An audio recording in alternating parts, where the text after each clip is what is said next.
Hello, নমস্কার সকলকে। আজকের দিনের শুরুটাও আমার সূর্যি মামাকে দেখেই হয়েছিল। আমার জন্য যেন অপেক্ষা করে এমন লাগছিল। যাই হোক, সূর্য প্রণাম করে আমি আমার ছোট্ট বাগানটিতে চলে আসলাম। আমার কাছে আজকে দুটো জবা ফুল ফুটেছিল। উফ, কি অসাধারণ লাগছিল সকাল সকাল ফুলটা দেখে। মুড ফ্রেশ হয়ে গেল, জানেন তো। অ্যাকচুয়ালি নিজের হাতে লাগানো গাছে যদি ফল ফুল হয় না, তার থেকে খুশি আর কিচ্ছু লাগে না। তারপর একটু ফ্রেশ হয়ে নিয়ে আমি আমার নিজের কাজে লেগে পড়লাম কোমর বেঁধে। সব কাজগুলো আজকে আর দেখালাম না, শুধুমাত্র একটু ঝাড়ু করছি যখন, তখনই এই ক্লিপটা নিয়েছিলাম।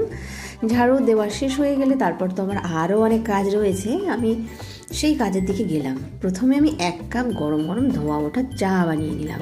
অ্যাকচুয়ালি সকালবেলা যদি 1 কাপ চা খেয়ে নিই না, তাহলে আমার মুডটা খুব ফ্রেশ হয়ে যায়, অন্তত সকালবেলাটায়। আমি ভীষণ চা পছন্দ করি খেতে।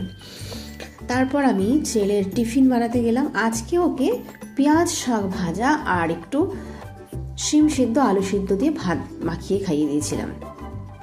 ও আজকে ঘুম থেকে উঠতে এত লেট করে ফেলেছিল, যার ফলে সব কিছু তাড়াহুড়ো করতে হচ্ছিল। এই যে দৌড়ে লিফটের কাছে গেল, দেরি হয়ে গেলেই ট্রেন মিস হয়ে যাবে, খুব মুশকিল। ওর এক্সাম চলছে।